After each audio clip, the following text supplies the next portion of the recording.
નામથી જે ઘણો કૃપાળુ અને મહાદયાળુ છે. શાળાના આધારસ્તંભ એવા અમારા આચાર્ય શ્રી સુપ્રિયા મેડમ, મારા માર્ગદર્શક શિક્ષકો તેમજ મારા અતિ વહાલા વિદ્યાર્થી મિત્રોને સીધ્યોત આમેનાના સલામ. આજના યુગમાં જ્યાં જુઓ ત્યાં સ્ત્રીઓની હાજરી સૂચવે છે કે મહિલાઓનું વર્ચસ્વ વધી રહ્યું છે. તે માટે આજે મહિલા સશક્તિકરણ ભારતના ગૌરવ વિષય પર મારા બે બોલ રજૂ કરીશ.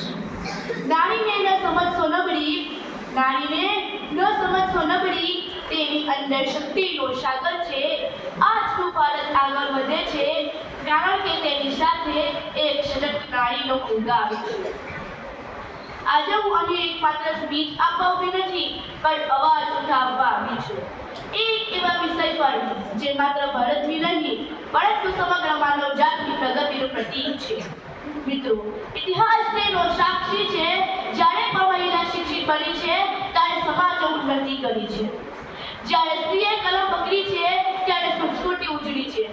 અને જ્યારે મહિલાએ શક્તિ દર્શાવી છે ત્યારે રાષ્ટ્ર ગૌરવશાળી થયા છે.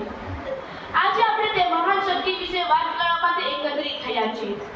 જે ઘરમાં સંસ્કાર વધે છે, સમાજમાં પરિવર્તન લાવે છે અને દેશને સફળતાની નવી ઊંચાઈએ લઈ જાય છે. હા મિત્રો, હું વાત કરું છું મહિલા સશક્તિકરણની, શક્તિની, સમાનતાની અને સ્વાભિમાનની. આવો આજે આપણે મળીને જોઈએ કે મહિલા સશક્તિકરણ માત્ર એક શબ્દ નથી, એ ભારતનું સાચું ગૌરવ છે. આ વિષય માત્ર સમાજ, ધર્મ કે સંસ્કૃતિથી સતાવતો મુદ્દો નથી, પરંતુ દરેક ધર્મ મહિલાના આદર, સુરક્ષા અને સશક્તિકરણની વાત કરે છે. ઇસ્લામમાં પણ મહિલાને આપવામાં આવેલા માન સન્માનને અત્યંત ઊંચું ગણ્યું છે. હદીસ શરીફમાં આવે છે, અલ જન્નત કબ્રા બિલ ઉમ્મહાત, જન્નત માઓ કે કદમોं के नीचे. पैगंबर सल्लल्लाहु अलैहि वसल्लम ફરમાવ્યું કે માના પગના નીચે જન્નત હોય છે. આનાથી વધુ સ્ત્રીનું મહત્વ શું હોઈ શકે? શિક્ષણ વગર સશક્તિકરણની કલ્પના એક અધૂરું સ્વપ્ન છે.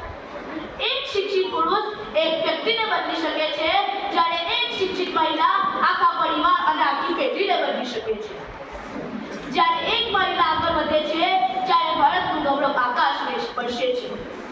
An education woman brings a brighter future. Women's power is a nation's true power.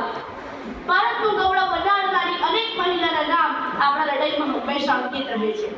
જેમ કે રાણી લક્ષ્મીબાઈ, શૌર્યનું પ્રતીક, સરોજિની નાયડુ, સ્વતંત્રતાનો નાદ, કલ્પના ચાવલા, આકાશની ચિરનાળ.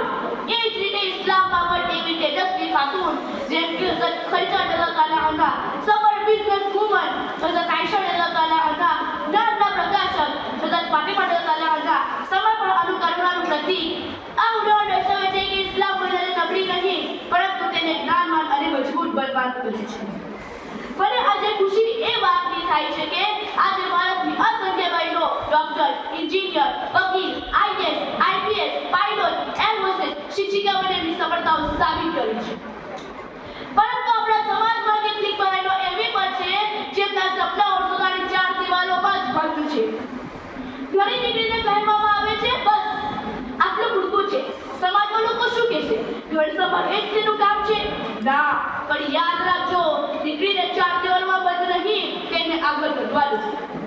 ભારત મહાન ત્યારે જ બનશે જ્યારે દરેક સ્ત્રી નિર્ભય હશે, જ્યારે દરેક મહિલા સ્વતંત્ર હોઈ શકે, જ્યારે દરેક માતા બહેનોને માન સન્માન મળે. માટે પરિવર્તન લાવવાની દરેક જવાબદારી માત્ર સમાજની નથી, પરંતુ દરેક પુરુષની પણ છે. મહિલાનું સશક્તિકરણ એ પુરુષ સામે લડાઈ નથી, પરંતુ બંનેને સાથે લઈને ચાલવાનો માર્ગ છે. એક મહિલા શિક્ષિત થાય છે ત્યારે એક પેઢી શિક્ષિત થાય છે. જ્યારે એક મહિલા આગળ વધે છે ત્યારે રાષ્ટ્ર મજબૂત બને છે અને ત્યારે જ ભારતનું ગૌરવ આકાશને સ્પર્શે છે. મહિલા માત્ર ધ્વજ ચલાવતી નથી, તે ઇતિહાસ પણ લખી શકે છે.